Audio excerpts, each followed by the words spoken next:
On Father's Day, my daughter gave her father-in-law a $14,000 cruise package paid for with my money, and I got a $3 lottery ticket. She laughed, saying, "If you're lucky, half of it is mine." I smiled, but my heart was boiling with anger.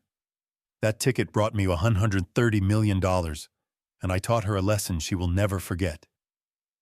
Instead of half the amount, she got what she deserved. Before we continue, please subscribe to the channel and let us know where you are listening in the comments. Dad, here's your gift. If you win, remember half is mine. Emily's voice cut through the Father's Day dinner atmosphere as she tossed the lottery ticket across my dining table with that familiar smirk. I caught the crumpled paper, my weathered fingers smoothing it against the tablecloth. $3. The numbers blurred slightly as I stared at them, trying to process what had just happened. Very thoughtful. "Sweetheart," I managed, forcing a smile. "This is—" "Oh, but wait," Emily interrupted, her voice rising with theatrical excitement. "I haven't given Michael his gift yet." She reached behind her chair and produced an elegant gift box, the kind that cost more than my weekly grocery budget. The ribbon alone looked expensive, shimmering under my simple dining room light. Michael straightened in his chair, his perfectly pressed shirt catching the afternoon sunlight streaming through my small windows. My daughter's father-in-law had the kind of confident posture that came from never worrying about money. "These," Emily announced, lifting the cruise tickets from their silk-lined box, "cost $14,000. Michael deserves the best for everything he's done for our family." The weight of the lottery ticket in my hand suddenly felt microscopic. I watched Michael examine the tickets with satisfaction, his manicured fingers tracing the gold embossing. "Now, this is what I call a proper gift." "Emily," Michael said, his voice carrying that particular tone of approval reserved for expensive things. His eyes met mine across the table. "Your father taught you well." The phrase hung in the air like smoke. Other family members shifted uncomfortably, suddenly finding their plates fascinating. My sister Susan cleared her throat, while my nephew Ryan studied his hands.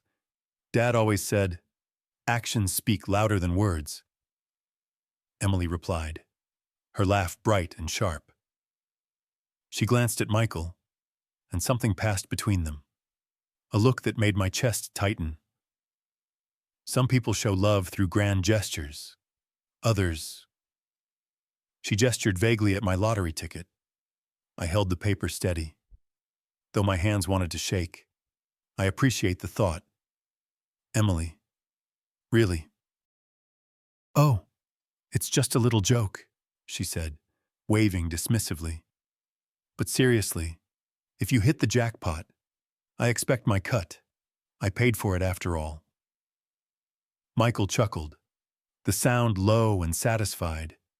Perhaps next year Norman will surprise us all with something more substantial. The afternoon sunlight highlighted every uncomfortable expression around my table. Susan's fork paused halfway to her mouth.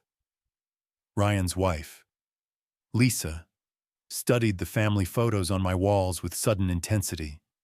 Even my grandson Alex, usually buried in his phone, looked up with confusion. "These cruise tickets," Michael continued, fanning them out like playing cards, "represent 2 weeks in the Caribbean. First-class accommodations, private balcony, all meals included. The kind of experience that creates lasting memories." I nodded, my throat tight. "Sounds wonderful." "It is wonderful." Emily agreed. "Michael has always been there for us financially. He helped us buy our house, paid for Alex's private school, even covers our country club membership. He's earned something special." The lottery ticket felt like it might disintegrate in my grip. I remembered the double shifts I'd worked at the garage, the overtime hours fixing transmissions and rebuilding engines. all to pay for Emily's college education. The nights I'd fallen asleep in my chair, too tired to make it to bed after working 16-hour days to afford her textbooks. "Well," I said quietly, "I hope you both enjoy the cruise." "We will," Michael said, slipping the tickets back into their box with ceremonial care. This is how families should treat each other, with generosity and respect. The conversation moved on, but I remained focused on the tiny piece of paper in my hands. $3, the same amount I used to give Emily for ice cream when she was 7. Back when that small gesture could light up her entire face. After dinner, they left as quickly as they'd come. Car doors slammed outside, engines started, and voices faded into the evening air. I remained at my table, still holding the lottery ticket, watching the last of the sunlight disappear from my dining room. The house settled into the familiar quiet of my solitary life. I looked around at the family photos on my walls, the modest furniture I'd bought piece by piece over the years, the careful decorations I'd set up for a Father's Day that was already over. The lottery ticket lay beside my empty coffee cup, forgotten in the morning light filtering through my kitchen window. I stared at my laptop screen, numbers swimming before my eyes as I reviewed my monthly bank statement, a ritual I'd maintained for 40 years. First as a young father counting every penny, now as a careful retiree protecting what little I had. My finger traced down the list of transactions: utility bills, grocery store purchases, the modest amount I'd spent on Father's Day dinner ingredients. Everything accounted for, everything expected, until I reached a line that made my coffee grow cold in my mouth. Luxury Vacations, Inc., $14,000. I blinked, certain I'd misread. The amount stared back at me unchanged. My hands trembled as I cross-referenced the date with my calendar. 1 week ago, Thursday, I'd been nowhere near a travel agency. The realization hit me like a physical blow. Emily still had authorized access to my account, a precaution I'd set up years ago when her mother died in case of emergencies. I'd forgotten about it completely. My phone felt heavy in my shaking hands as I dialed her number. Each ring echoed in my quiet kitchen, mixing with the sound of my own heartbeat. "Hello, Dad." Her voice carried that particular tone of bored politeness she used when I interrupted her busy life. "Emily, I'm looking at my bank statement." I tried to keep my voice steady. "There's a charge for over $14,000 from Luxury Vacations, Inc." Silence, then a laugh, light and dismissive. "Oh, that. I bought Dad Michael his cruise. He deserves something nice for once." The words hit me like a slap. You took $14,000 from my account without asking." "I didn't take anything, Dad. I used family money for a family gift." Her tone shifted, becoming slightly defensive. "You wouldn't have spent it anyway. It's just sitting there." "Emily, that's theft." My voice broke on the word. "You stole from me. It's not stealing when it's family money," she snapped. "Michael has always been there for us financially. He helped us when we needed it. This is just returning the favor." I gripped the phone tighter. "I'm your father, Emily. I raised you. I worked double shifts to pay for your college. And Michael helped us both move beyond that." She interrupted. "He's shown us what real success looks like, what it means to be generous, to live well, to give meaningful gifts instead of—" She paused, and I could hear her dismissive sigh. "Instead of lottery tickets." The cruelty in her voice left me speechless. This was my daughter, the little girl who used to fall asleep in my lap while I read her bedtime stories. The teenager who'd cried on my shoulder when her mother died. The young woman who'd once called me her hero. "Dad, are you there? I'm here," I whispered. "Look, I know you're upset, but think about it rationally. Michael earned this. He's successful. He's contributed to our family's well-being. He deserves recognition for everything he's done. And what about everything I've done?" Another pause. When she spoke again, her voice was colder than I'd ever heard it. "You did what fathers are supposed to do. Michael went above and beyond." The line went dead. I stared at the phone, the dial tone echoing in my empty kitchen like a funeral dirge. My hands shook as I set it down. The same hands that had held her as a baby, taught her to ride a bike, applauded at her graduation. I walked to my nightstand and grabbed the lottery ticket. The $3 joke she'd thrown at me like scraps to a dog. Even this pitiful gift had been bought with my own stolen money. The irony was so perfect it almost made me laugh. Instead, I crumpled the ticket in my fist and marched to the kitchen trash can. The paper made a satisfying thud as it hit the bottom, joining the coffee grounds and empty cans that represented my simple, apparently worthless life. The house felt smaller suddenly, the walls closer together. I needed air, needed to move, needed to be anywhere but in this place where my daughter's betrayal echoed off every surface. I grabbed my jacket and headed for the door, my legs carrying me down the familiar streets of my neighborhood. The morning air was crisp, filled with the sounds of suburban life. Lawnmowers starting up, children playing, neighbors calling greetings across fence lines. Mrs. Thompson waved from her garden, her arthritic hands gentle with her tomato plants. "Beautiful morning, Norman." "Yes, it is," I replied automatically.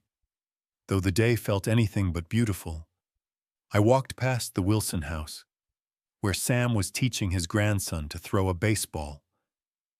The boy's laughter carried on the breeze, pure and uncomplicated.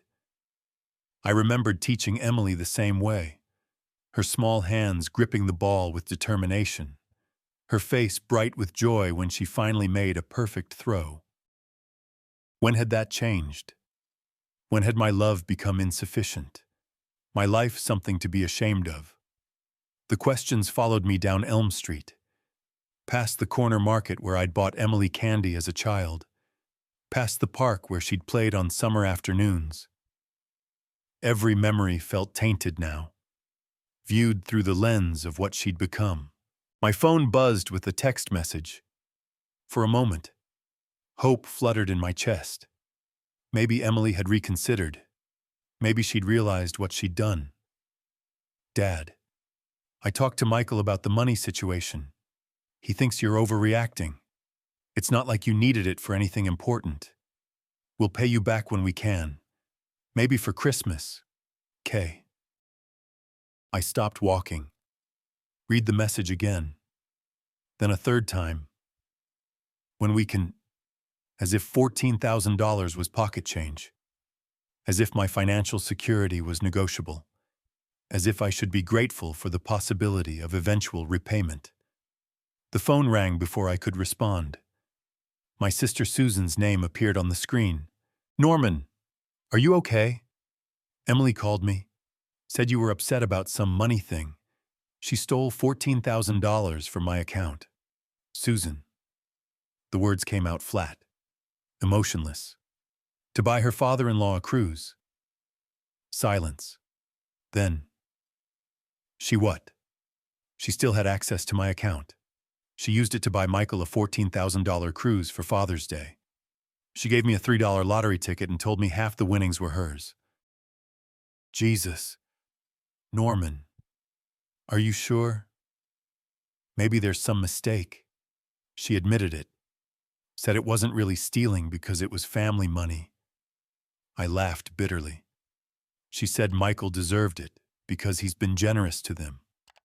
Unlike me, apparently. Susan's voice softened with the kind of sympathy that made my chest ache. Norman, I'm so sorry. I had no idea she'd become so… I don't even know what to call it. Cruel, I said simply. She's become cruel. We talked for a few more minutes, Susan offering to come over, to call Emily herself, to help however she could. But there was nothing she could do. Nothing anyone could do.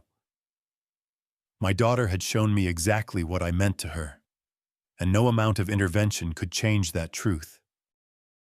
I walked home slowly, my legs heavy with exhaustion that had nothing to do with physical exertion. The house felt different when I entered. Smaller, shabbier, marked by the kind of poverty that comes from being seen through someone else's dismissive eyes.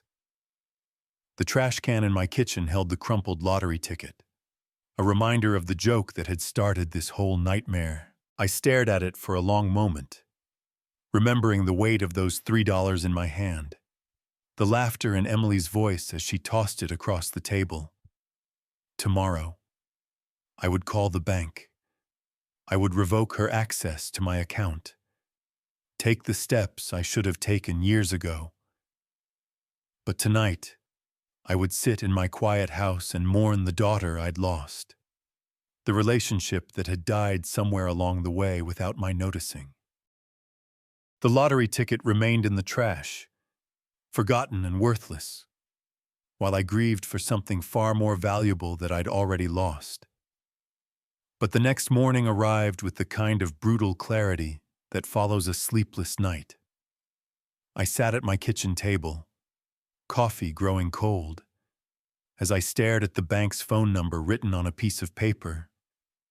My hands felt steady for the first time in 24 hours. National Bank of America Customer Service. This is Rebecca.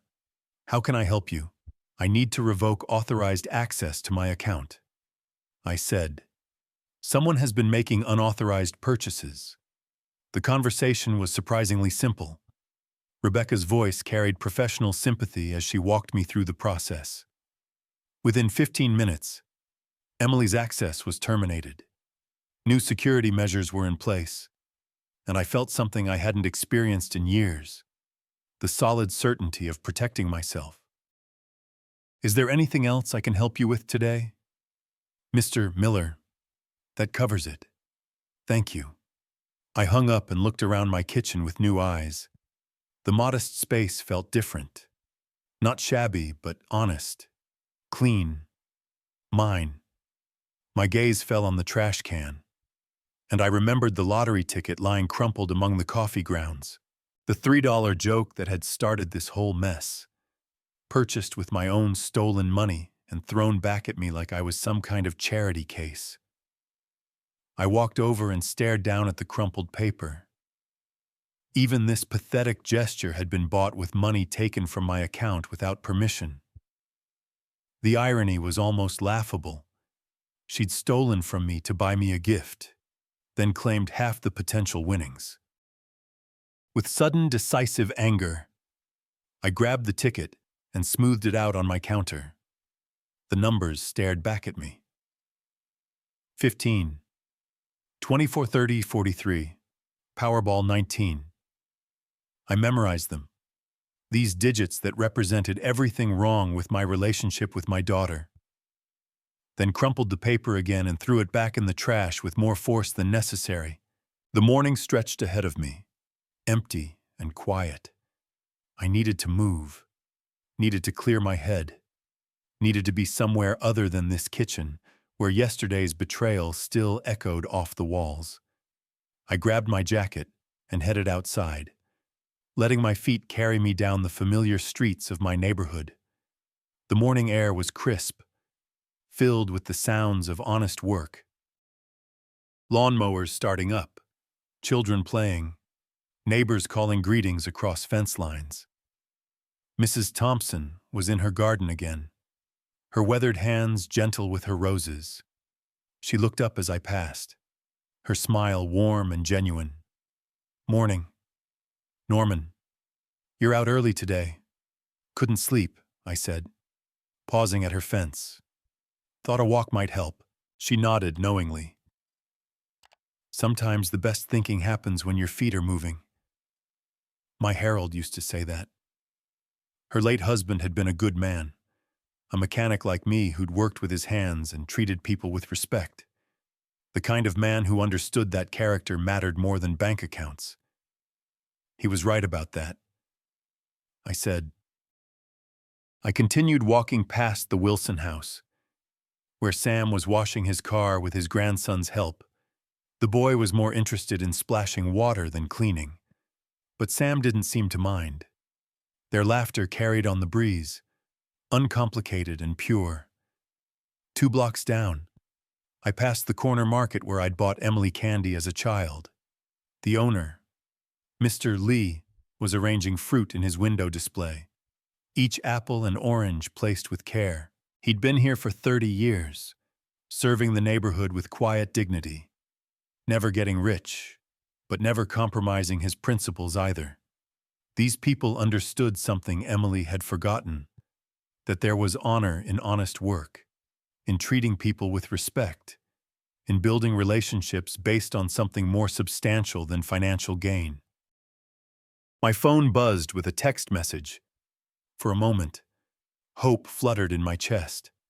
Maybe Emily had reconsidered. Maybe she'd realized what she'd done. Dad, I talked to Michael about the money situation. He thinks you're overreacting. It's not like you needed it for anything important. We'll pay you back when we can. Maybe for Christmas. K. I stopped walking, read the message again.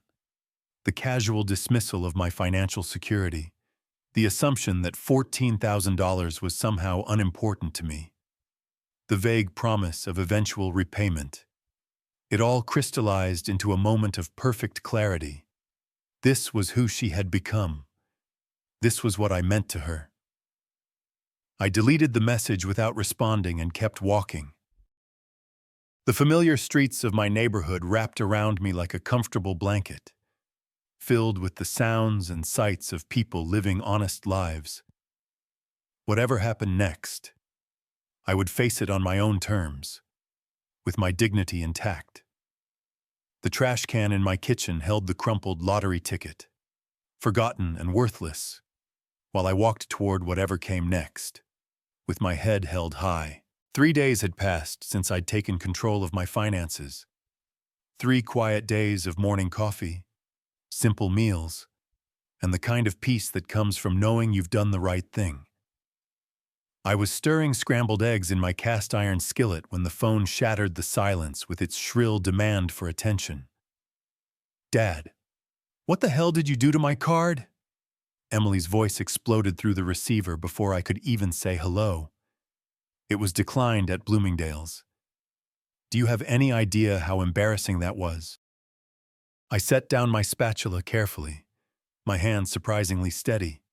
I removed your access after you stole $14,000 from my account. I didn't steal anything. Her voice pitched higher, that familiar tone she'd used as a teenager when caught in a lie. That money was for family, for someone who actually contributes to this family. You didn't ask permission. Emily, you just took it. Through the phone, I could hear the rustle of shopping bags, the distant hum of mall traffic. She was calling me from the parking lot of whatever expensive store had just humiliated her. I was standing there with a $900 handbag. Dad, $900. The sales associate ran my card 3 times before telling me in front of everyone that it was declined. Other customers were staring. I looked like some kind of common person who can't afford her purchases. The way she said common person made my chest tighten, as if being unable to afford $900 handbags was some kind of moral failing. I'm sorry you were embarrassed, I said quietly. But that doesn't change what you did. What I did, she laughed. But there was no humor in it. What I did was treat Michael with the respect he deserves. something you've never learned to do. I carried the phone to my kitchen table, settling into the same chair where I discovered her theft just days before. Emily, I raised you. I worked 60-hour weeks to put you through college. I thought that counted for something. And Michael helped us move beyond all that. She snapped. He's shown us what real success looks like, what it means to be generous, not sitting on piles of money like some kind of miser. The accusation hit like a physical blow. 40 years of careful saving, of choosing generic groceries and driving used cars so I could provide for my family. And this was how she saw it. You're going to regret this decision. Dad. Her voice dropped to a tone I'd never heard before, cold and calculating. You think you can humiliate me publicly and just walk away? You think there won't be consequences? Emily, I'm not trying to hurt you. I'm protecting myself. No, you're being selfish and petty and cruel. Each word landed with deliberate precision. But I won't let you get away with it. I have friends, Dad, people who matter in this community, people who understand what family loyalty actually means. The line went dead with a sharp click that echoed in my quiet kitchen. I set the phone down and returned to my eggs, but they'd gone cold in the pan, even reheated. They tasted like ash. That evening, I tried to distract myself with television, flipping through channels without really watching. A nature documentary about wolves, a cooking show featuring elaborate desserts I'd never attempt, a news program discussing economic policies that felt irrelevant to my small world. My tablet sat on the coffee table, unopened since yesterday. I'd been avoiding social media, avoiding the temptation to check on Emily's life from a distance. But curiosity finally won. I opened Facebook and scrolled through the usual collection of neighbor updates and distant cousin vacation photos. Then I saw it. Emily's post sat at the top of my feed, accompanied by a photo of her looking devastated, her eyes red-rimmed with carefully applied tears. Having to write this breaks my heart, but I need support right now. My father has decided to cut off my access to what has always been our family money. After years of me being there for him, helping him through Mom's death, managing his affairs when he couldn't, he suddenly decided I'm not worthy of his trust. All because I bought Michael, who has been more of a father figure to our family than anyone. A gift with money that was sitting unused in an account. I never thought my own father could be so selfish and cruel. I'm honestly questioning everything I thought I knew about the man who raised me. The post had 52 likes and 28 comments. I scrolled through them, my stomach churning with each sympathetic response. OMG. Emily, I'm so sorry. Older people can become so paranoid about money. Your father should be grateful to have such a caring daughter. This is awful. Michael is such a wonderful man. He deserved that gift. Your dad is being ridiculous. Family money should benefit the whole family. Hang in there, honey. I closed the tablet and sat in my darkened living room, listening to the house settle around me. Somewhere in my bedroom, forgotten in the kitchen trash, lay the crumpled lottery ticket that had started this whole mess. The $3 joke that had revealed the truth about what I meant to my daughter. The following evening found me in the same chair, remote control resting loosely in my palm as I surfed channels with no particular purpose. The social media aftermath had been consuming my thoughts all day. Neighbors who suddenly avoided eye contact. The cashier at the grocery store who'd looked at me with newfound suspicion. Emily's narrative was spreading, and I was losing the battle for my own reputation without even fighting. Click.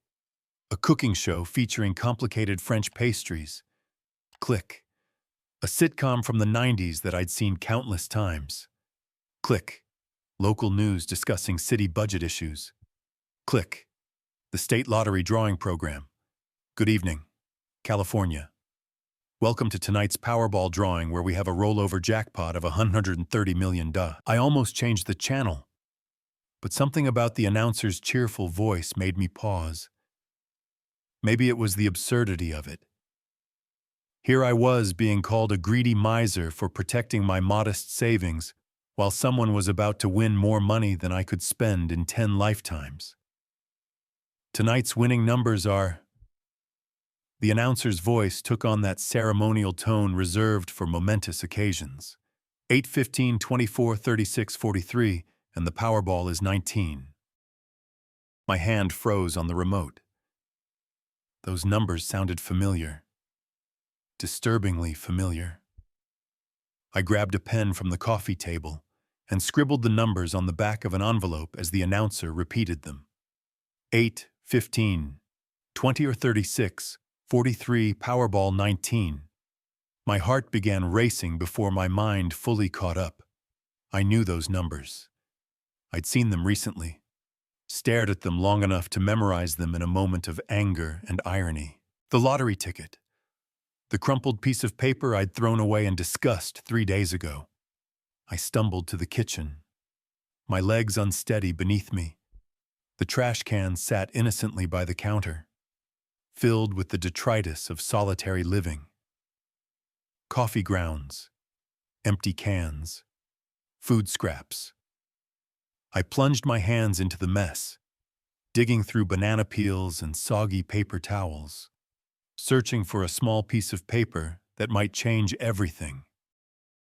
My fingers found it near the bottom, stuck to the side of a yogurt container, the lottery ticket, stained with coffee grounds and wrinkled beyond recognition, but still readable. I carried it to the kitchen sink and carefully rinsed off the worst of the debris, my hands shaking as I unfolded it. 8, 15, 20 or 36, 43, Powerball 19, perfect. Every single number matched. I sat down hard in my kitchen chair, staring at the damaged ticket in disbelief. The $3 joke that Emily had thrown at me like scraps to a dog. The gift she'd bought with my own stolen money and then claimed half ownership of. The piece of garbage I'd discarded in anger. It was worth $130 million. I called the lottery hotline with trembling fingers, following the automated prompts to verify the winning numbers. The mechanical voice confirmed what I already knew.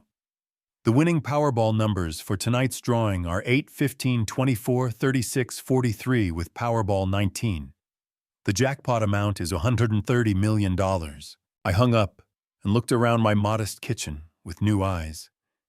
The outdated appliances, the worn linoleum floor, the simple table where I ate my solitary meals.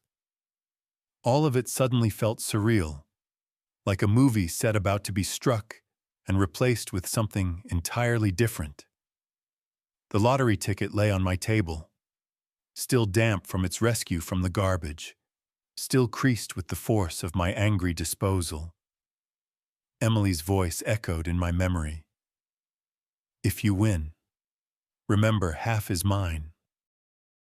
I barely slept that night, alternating between checking the lottery ticket for the 100th time and staring at my ceiling in disbelief. By morning, I'd convinced myself it had to be a mistake, a hallucination brought on by stress and social isolation. But the numbers remained the same, and the ticket, despite its journey through my garbage, was undeniably real. The California Lottery Commission offices in downtown Los Angeles were more impressive than I'd expected. Glass and steel reaching toward gray March clouds with security guards and an atmosphere of serious business. I clutched the ticket in a plastic sleeve, my palms sweating despite the cool morning air. Mr. Miller, the lottery official, a woman named Janet Lee, smiled professionally as she examined my battered ticket. This is quite a story. Found it in your trash. Threw it away in anger, I admitted, My daughter bought it as a Father's Day gift, but the circumstances were complicated. Janet nodded without judgment, placing the ticket under some kind of specialized scanner. We see all kinds of situations here. The important thing is verification. And I'm happy to tell you, Mr. Miller, that this is indeed a winning ticket. The words seemed to echo in the sterile office space. I gripped the arms of my chair, afraid I might float away. However, Janet continued, our verification process takes 48 hours for prizes of this magnitude. We need to confirm the ticket's authenticity through multiple security measures, prepare the legal documentation, and arrange for the payout process. I nodded numbly, signing papers and providing identification, barely processing the cascade of information about taxes, payment options, and publicity procedures. By the time I left the lottery office, my head was swimming with figures and legal terminology. But one fact remained crystal clear.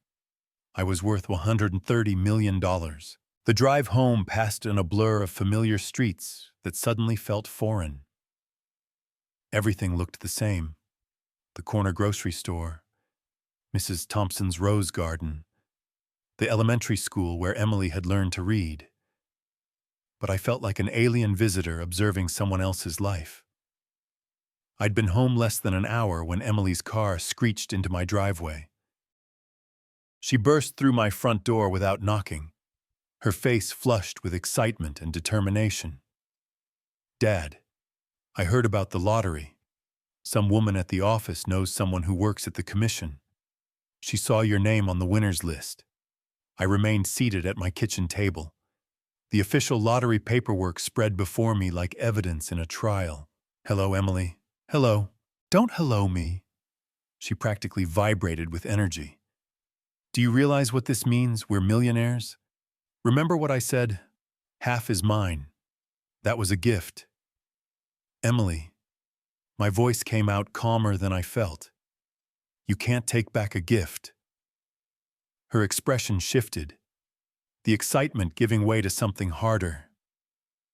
We had an agreement. Everyone at that dinner heard me say it. Witnesses. Dad. Legal witnesses. You threw that ticket at me like garbage, I said quietly. You bought it with money you stole from my account.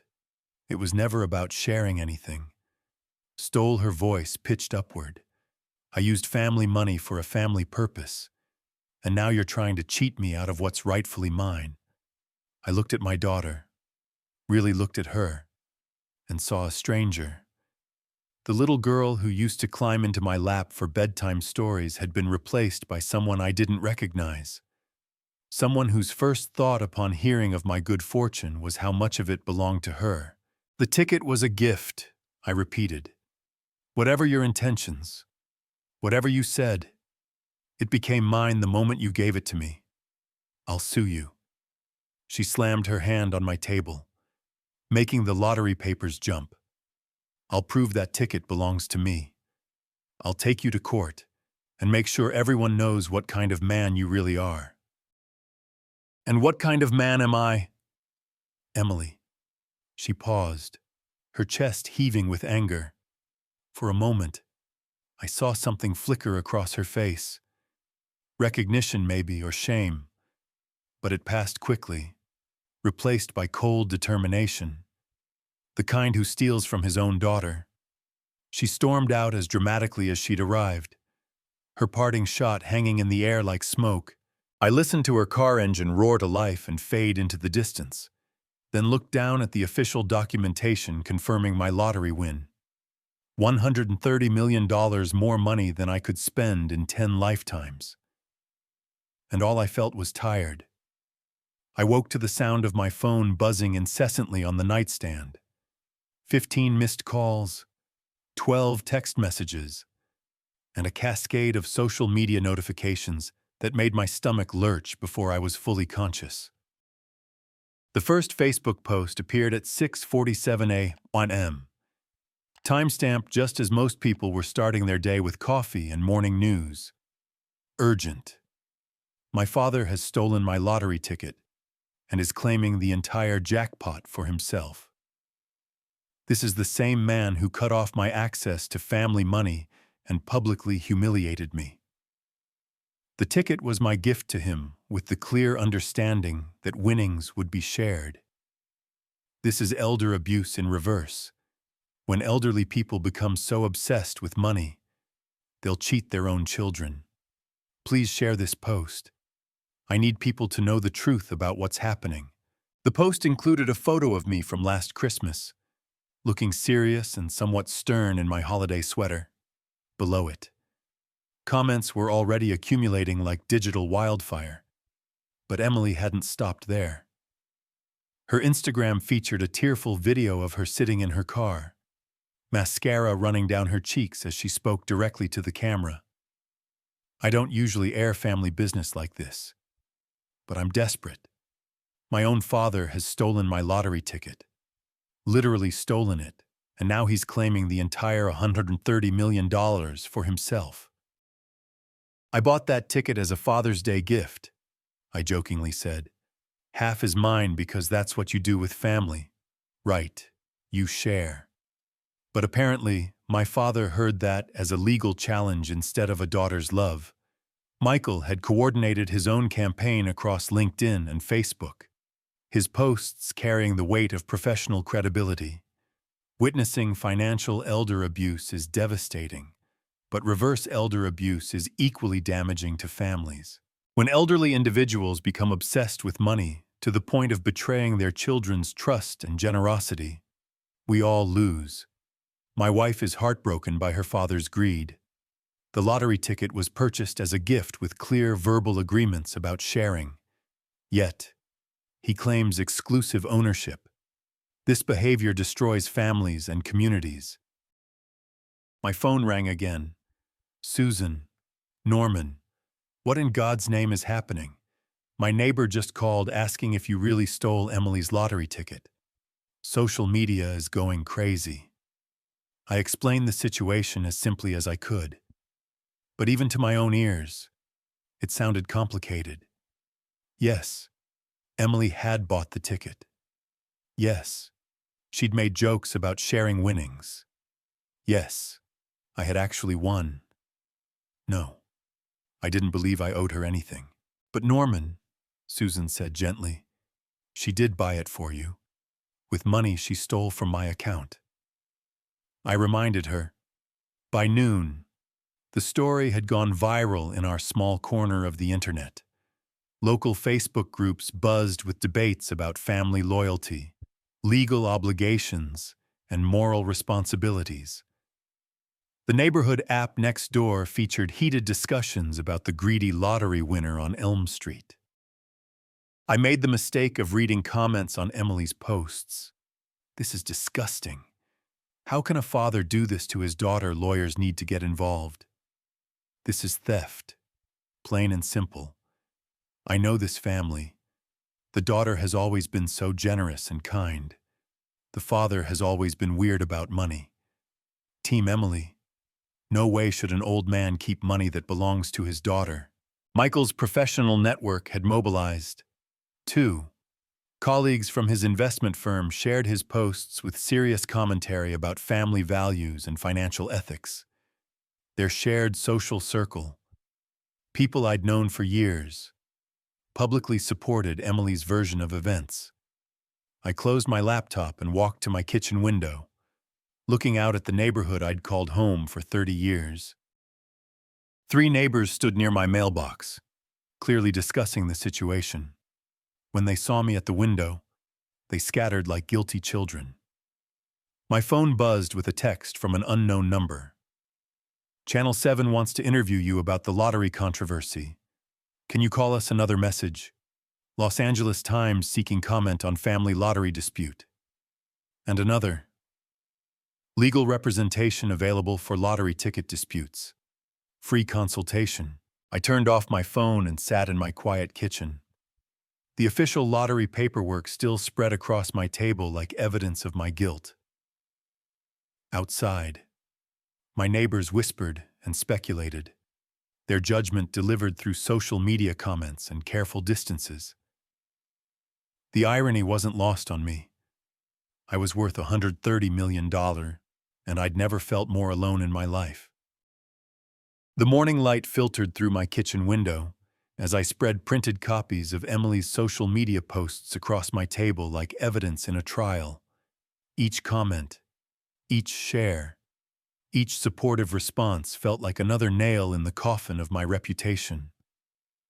The coffee grew cold in my cup as I read through the digital assassination of my character.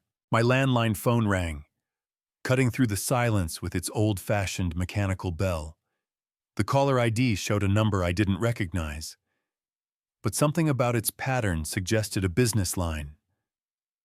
"Mr. Miller, this is Robert Davis, Michael's father." The voice was measured, professional, carrying the kind of authority that came from years of boardroom negotiations.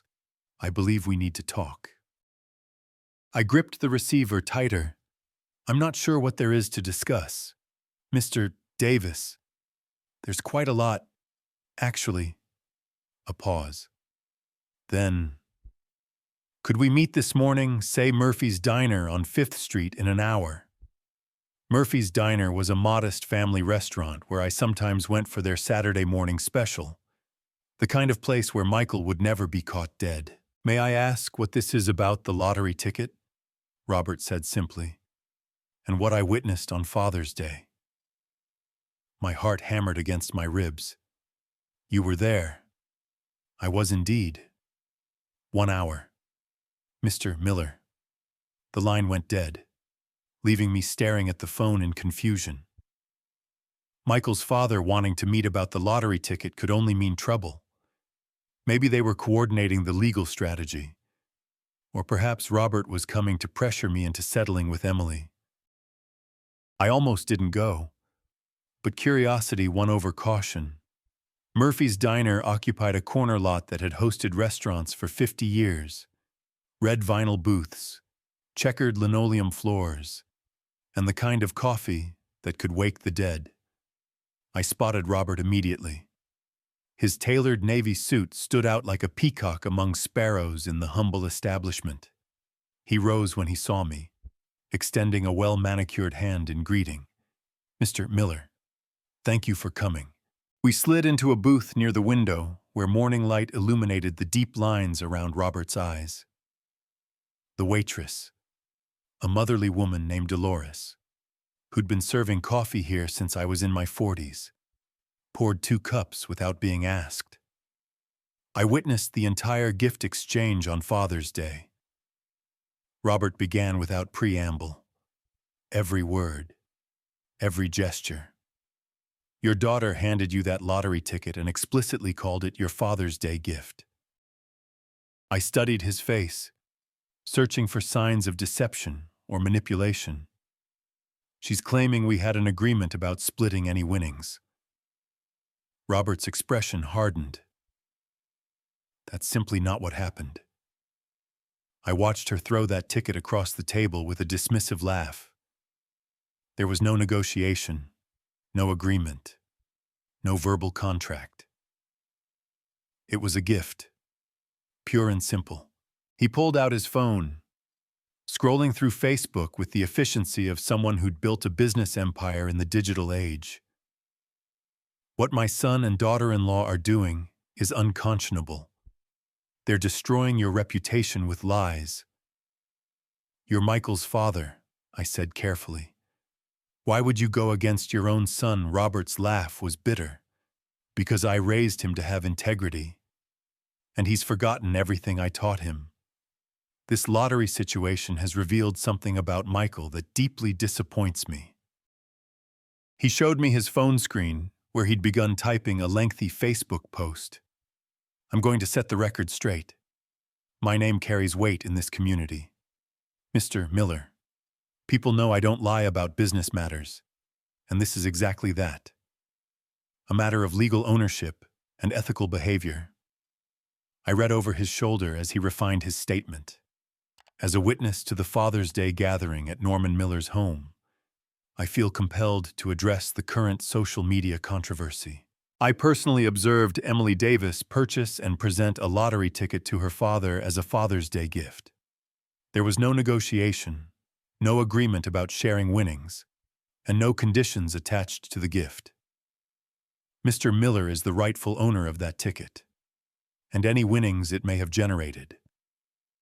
The current social media campaign against him is based on false information, and I cannot remain silent while a good man's reputation is being destroyed by members of my own family. You don't have to do this, I said quietly. Yes, I do. Robert's finger hovered over the post button. My son has forgotten what it means to be a man of honor. Perhaps public embarrassment will remind him. He posted the statement, and immediately his phone began buzzing with notifications. Within minutes, comments appeared from people in Los Angeles' business community, colleagues who knew Robert's reputation for honesty and fair dealing. This changes everything. I breathed, watching the tide of public opinion shift in real time. Robert pocketed his phone and looked at me directly. Mr. Miller, I built my business on integrity. I can't watch my son destroy that legacy with lies and manipulation. We sat in comfortable silence, watching normal people go about their Saturday morning routines. Families ordering pancakes, elderly couples sharing the newspaper, teenagers texting while their parents tried to engage them in conversation. Life continuing normally while my world transformed. The truth has a funny way of surfacing, Robert said finally. Sometimes it just needs the right person to speak it. We shook hands outside the diner, his grip firm and reassuring. As he walked toward his black Mercedes, I remained by my modest sedan, feeling something I hadn't experienced in weeks. Hope. 2 weeks later, the phone call I'd been waiting for finally came. Mr. Miller, this is Janet Lee from the California Lottery Commission. Your verification process is complete, and we'd like to invite you to our formal check presentation ceremony tomorrow morning. A ceremony, I asked, still processing the magnitude of what was happening. We offer winners the choice between a private meeting and a public presentation. Given the recent interest in your case, we thought you might prefer the transparency of a public ceremony. I thought about Emily's social media campaign, about the whispered conversations that followed me through grocery stores, about the neighbors who no longer made eye contact. Yes, I'd like the public ceremony. Excellent. 10,000 a.m. At our Los Angeles headquarters. There will be media present, so dress appropriately. And Mr. Miller, congratulations. This is going to change your life. That evening, I laid out my best clothes. A navy blue suit I'd bought for my wife's funeral 8 years ago. A white shirt that still had the crisp edges of professional pressing. And the tie Emily had given me for Christmas 5 years back before everything changed. The lottery headquarters buzzed with activity when I arrived. Television crews adjusted lighting equipment. Photographers tested angles. And lottery officials bustled around with clipboards and official documents. I felt like an actor who'd wandered onto someone else's movie set. Mr. Miller. Janet Lee approached with a warm smile. Ready to become a millionaire? The actual ceremony was surprisingly formal. A backdrop featuring the California Lottery logo, an oversized check that took 2 people to hold, and enough camera flashes to light up a stadium. When Janet announced me as the winner of the $130 million jackpot, the applause felt surreal. This is certainly unexpected, I said into the microphone, my voice carrying better than I'd hoped. I plan to use this blessing responsibly. To help others. To pursue dreams I'd put aside. And to live with dignity. The questions from reporters came rapidly. How did it feel to win? What were my plans? Would I quit working? I answered as honestly as I could, focusing on gratitude and responsibility rather than the family drama that had brought me here. Then, through the crowd of media personnel, I saw them. Emily and Michael pushed through the gathering, her face flushed with determination and desperation. She wore the kind of outfit she reserved for important occasions, a designer dress that probably cost more than my monthly pension. "Stop," she called out, her voice cutting through the professional atmosphere like a knife. "That's my ticket." We had an agreement. Security personnel moved immediately, but Emily's voice carried over their intervention. "Everyone here needs to know that ticket was mine. He's stealing from his own daughter." The cameras, which had been focused on me and the ceremonial check, swiveled toward the commotion. This was the kind of drama that television news lived for. "Ma'am, you need to step back from the ceremony area," a security guard said firmly but politely. I looked directly at Emily, feeling calmer than I had in months. "Emily, please don't do this here."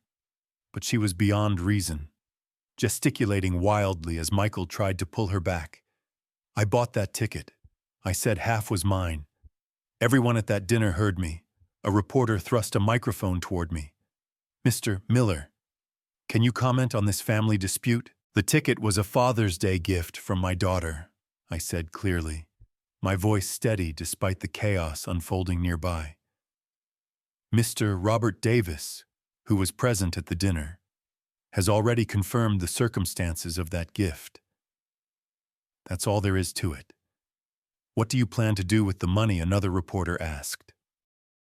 I thought about Emily screaming in the background, about the months of manipulation and betrayal, about the years I'd spent enabling her worst impulses out of misguided love. "I plan to help others who deserve it." I said, "I want to start a business I've dreamed about for years, and I intend to live with the kind of integrity that makes a person worthy of good fortune." The ceremony concluded with handshakes and official paperwork, while Emily and Michael stood by their BMW in the parking lot, arguing with each other. I could see Michael's gestures growing more animated, his voice rising to match hers. I walked to my car carrying the ceremonial check and official documentation that made me one of the wealthiest men in California. As I drove away, I glimpsed them in my rearview mirror, still arguing beside their expensive car, their relationship fracturing under the weight of their own greed. For the first time in months, I smiled. The next morning, I was sitting at my kitchen table with the newspaper spread before me, reading about my lottery win in black and white print, when I heard a car door slam outside. Through my window, I saw Emily walking up my driveway, but her demeanor was completely different from yesterday's aggressive confrontation. She moved slowly, almost hesitantly, her shoulders slumped in defeat. Instead of her usual bold entrance, she knocked softly on my door, 3 gentle taps that sounded almost apologetic. I opened the door to find her eyes red-rimmed and puffy, her designer clothes wrinkled, as if she'd slept in them. "Dad, could we talk? Please," my paternal instincts stirred, despite everything that had happened. "Come in, Emily." She followed me to the living room, perching on the edge of the couch like a bird ready to take flight. Her hands twisted in her lap as she looked around the modest space that had once been her childhood home. "I'm so sorry about yesterday," she began, her voice barely above a whisper. "I was just overwhelmed and scared. I wasn't thinking clearly." The tears came then, streaming down her cheeks with practiced precision. "Michael has been pressuring me so much about money lately. Our finances they're worse than I told anyone." I didn't know who else to turn to. I settled into my recliner, maintaining careful distance between us. What kind of financial trouble? Emily, we're about to lose our house, she said, her voice breaking on the words. The mortgage payments, the credit cards, Michael's business. It's all falling apart. We owe almost $500,000 and the bank is starting foreclosure proceedings. She painted a picture of sleepless nights, panic attacks, and desperate attempts to keep up appearances while their world crumbled. Michael's investment firm was failing, she claimed, losing clients and hemorrhaging money. The country club membership they couldn't afford to cancel. The private school tuition for Alex that was draining their resources. I was too embarrassed to ask for help before. She continued, wiping her eyes with a tissue. You know how proud Michael is. He'd die if he knew I was here begging my father for money. I listened to her performance, and it was a performance. I realized with painful clarity the same techniques she'd used as a teenager when she wanted something. The tears, the helpless damsel routine, the appeals to my protective instincts. You've always been there for me before, she said, reaching across the space between us to touch my hand. I just need help one more time. Just enough to save our house and get back on our feet. How much? Emily, $3 million would solve everything, she said quickly, as if she'd rehearsed the number. It sounds like a lot, but it's nothing compared to what you won. You'd still have over $100 million left. The simplicity of her request was breathtaking. $3 million, a sum that would have represented 40 years of my pre-lottery income, delivered as casually as asking to borrow $20 for gas. Emily, I said gently, I've heard these same promises before. Her expression shifted slightly, confusion flickering across her features. What do you mean you stole $14,000 from my account without asking? You publicly humiliated me on social media. You tried to take my lottery ticket by force. I kept my voice calm, factual. Now you want me to reward that behavior by giving you $3 million. This is different. The tears came faster now, more desperate. I was wrong before. I admit that. But we're talking about losing everything. Dad, our house, our life, Alex's education. You need to learn to solve your own problems. The words hung in the air between us like a challenge. Emily's face transformed, the mask of vulnerability slipping to reveal something harder underneath. You're really going to do this, she asked, her voice taking on a familiar edge. You're going to let your own daughter lose her house while you sit on $130 million. I love you. Emily, but I won't enable your choices anymore. She stood abruptly, pacing to the window and back. Fine, fine, but don't expect to be part of Alex's life going forward. Don't expect Christmas visits or family dinners or phone calls when he graduates high school. The threats came faster now, each one designed to hit my deepest fears about isolation and family loss. No grandchildren at my funeral, no relationship with future generations. A lonely old man dying alone because he was too selfish to help his only child. If that's your choice, I said quietly, I'll have to accept it. The finality in my voice seemed to shock her. She stared at me for a long moment, perhaps recognizing that her manipulation toolkit had finally met its match. You've changed, she said, her voice cold with disappointment. Money has made you cruel. No, Emily, money has made me free. She stormed out without another word, her footsteps echoing on my front walkway as she marched to her car. I stood at my front window, watching her drive away with visible anger, her tires squealing as she peeled out of my driveway. I turned away from the window and looked around my quiet home, feeling a mixture of sadness and relief. The little girl who used to fall asleep in my lap reading stories was gone, replaced by someone I didn't recognize and couldn't save. I walked to my kitchen to make tea, my movements calm and purposeful. For the first time in years, my home felt truly peaceful. 3 months later, I stood in my empty living room, holding my phone as movers loaded the last boxes. I scrolled to Emily's contact and selected block this number. Some bridges once burned weren't meant to be rebuilt. The drive to San Francisco took 2 hours through rolling countryside. In this new city, I would be simply Norman Miller, new resident, not the lottery winner from the news. My house sat on a quiet street 3 hours from Los Angeles, far enough that unexpected visits would require real commitment. Wilson's classic auto restoration had been for sale for months. When I walked through the shop, inhaling the familiar scent of motor oil and polish, I knew I'd found my purpose. "You sure you want this much work?" asked Sam Wilson, gesturing at project cars filling his bays. "Most folks your age are thinking about slowing down." I ran my hand along a 1967 Mustang's fender.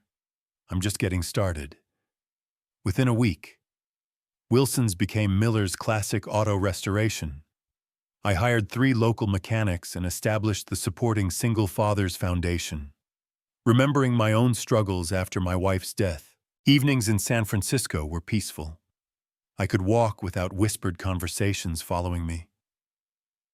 The local diner served coffee without gossip about my personal life. "Settling in okay?" asked Helen, my neighbor bringing homemade cookies. "Neighborhood's quiet, but we look out for each other." "Quiet is exactly what I hoped for," I told her. The shop became my sanctuary. Working alongside younger mechanics, I rediscovered satisfaction in solving problems with my hands rather than my checkbook. We restored a 1955 Chevrolet to mint condition. The owner wept when he saw it, and I understood completely. I thought about Emily sometimes, but without sharp pain. The money hadn't changed me. It revealed what I'd always been underneath years of enabling. My phone rang occasionally with unknown numbers I suspected were her, but I let them go to voicemail. On Thursday evening, I locked up after completing a 1969 Camaro restoration. Driving home, I passed the community center where my foundation's plaque read, "Supporting strong families through tough times." I parked and looked up at emerging stars. Somewhere Emily lived with her choices' consequences. What I could control was building something meaningful. Every restored car, every foundation grant was a vote for a world where character mattered more than connections. The lottery ticket hung framed in my office now, not as a trophy, but as a reminder that sometimes the most valuable gifts come disguised as garbage, and the most necessary lessons come wrapped in pain. If you like this story, please like this video, subscribe to the channel, and share your impressions of this story in the comments. To listen to the next story, click on the box on the left. Thank you for watching.